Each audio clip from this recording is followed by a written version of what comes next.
Hello class. What I'm going to do here, I'm going to take y'all through a couple of problems dealing with law of cosines.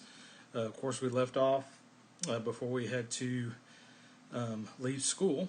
We left off with law of sines, and then of course you guys were to watch a video dealing with the law of sines and law of cosines. And so we're just going to look at a couple of problems here in which you have to use the law of cosines. Okay, so this is just a little extra emphasis if you need that. So I'm going to make this available to you. So here the first problem we're going to look at is number 5. Okay, now with number 5, if we're going to use the law of cosines, first off we have to determine when are you going to use the law of cosines. The reason that we're going to use the law of cosines is a couple of different types of triangles. Now, once again, these are non-right triangles. Okay, non-right triangles. So when we're going to use the law of cosines, like for example on number 5, we are given two sides of a triangle, but then also one included angle.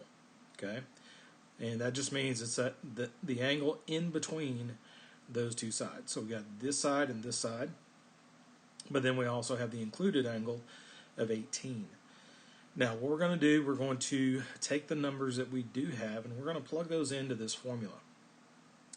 Okay, so the formula here being the c squared, and this is true, whatever our variables are, this is true for all law of cosines. Okay, we're going to use this formula here. C squared is equal to a squared plus b squared minus 2ab, and then cosine c. So what we're going to do in order to find this missing side over here, okay, here we have this missing side opposite the angle. So once again, that missing side has to be opposite the angle. So what we're going to plug in our numbers. Now the x, since it is a side, okay, this number over here, okay, so you could see there if you wanted to, it really doesn't matter, but I'm just using x. Okay, I'm going to place this is the one that's going to be isolated over here by itself. So I'm going to take x, and this of course is what we're looking for. So remember, okay, with any equation, our objective, we're always trying to isolate the variable.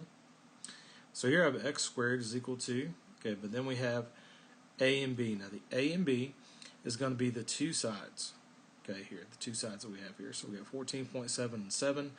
Plug those in. Of course, we're going to end up squaring those. But then we're going to repeat those two numbers inside these parentheses here for a and b. And that's going to be cosine of 18. So whatever your angle measure is, that's going to be your cosine number. So what we're going to do, we're going to go through, and now we're just going to use the order of operations. Okay, please excuse my dear Aunt Sally, PEMDAS. So we're going to go ahead and evaluate the exponents to begin with. But then over here we can also simultaneously, okay, we can go ahead and multiply these numbers together, 2 times 14.7 times 7, okay, in which we get this number. Alright, so the next thing is we have multiplication here, so we're going to plug this into your calculator, 205.8. Get your cosine button, 18. And then our product is going to be this number. Okay, then very simply we can just work left to right. Okay, we're going to add these two together first, then subtract, and so you should get this number. Now what we're going to do, remember we have to isolate x. So in order to isolate x, we have to, since we have this squared, well, what is the opposite of squaring something? Finding its square root. Okay, so what we're going to do here, we're going to find the square root, okay, the square root of that number. So when we find our square root, which is 8.3, and of course that's what we see as the solution here, 8.3. Okay, so that's the first type of problem in which we're given two sides and we're given an angle measure. Now we see with the second problem, okay, this is our second problem right here, and what we have all three sides given. But now what we're looking for the angle measure. So once again, when we use the law of cosines, we're going to either do two sides and an angle, or given all three sides and we're looking for an angle. That's when we use cosines. Okay, alright, so let's take a look on this one. This is number 6. Okay, so for number 6 we're going to plug in our numbers here. Now the number which is opposite the angle measure, okay, which is 16.2, that's what I'm going to plug in here. That's that one over there by itself. So you know, plug that in. But then we're going to plug in our other two sides, okay, for A and B. But then this time we're actually looking for the angle measure. So that's going to be cosine x. Okay, that's what we're looking for, cosine x. Then we're going to square those. Once again, just going through the order of operations. Okay, we're going to square these, square those two, multiply these together, which we get that number. But then you're going to, okay, add these together right here, so we get this number. All right. So then, okay, what we're going to do next. Okay, so what we're going to do, okay, we're going to subtract this number here from this number.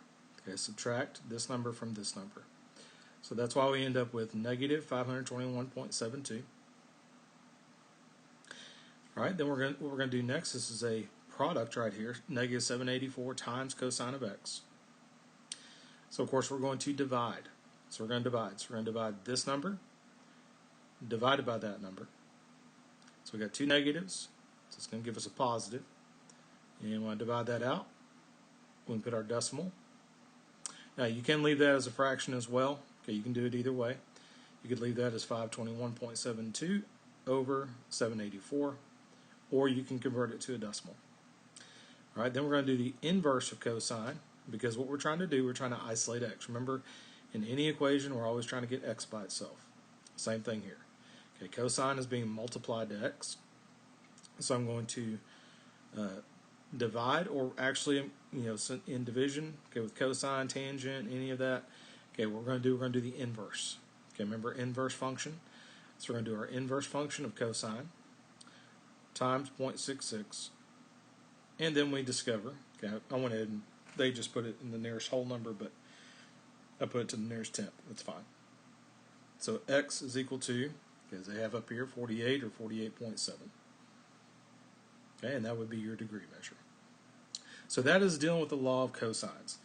Okay, so once again, if we have the law of sines, which I didn't go through this, so we went through that before break. Law of sines, that's when we are given, okay, that's when we're given two angle measures. So like angle, angle, side. So you're given two angle measures and a side, you use law of sines. Okay, law of cosines is when, once again, okay, we are given two sides and an angle, or all three sides, and we're looking for an angle. Okay, I hope this helps, and all right, have a good one.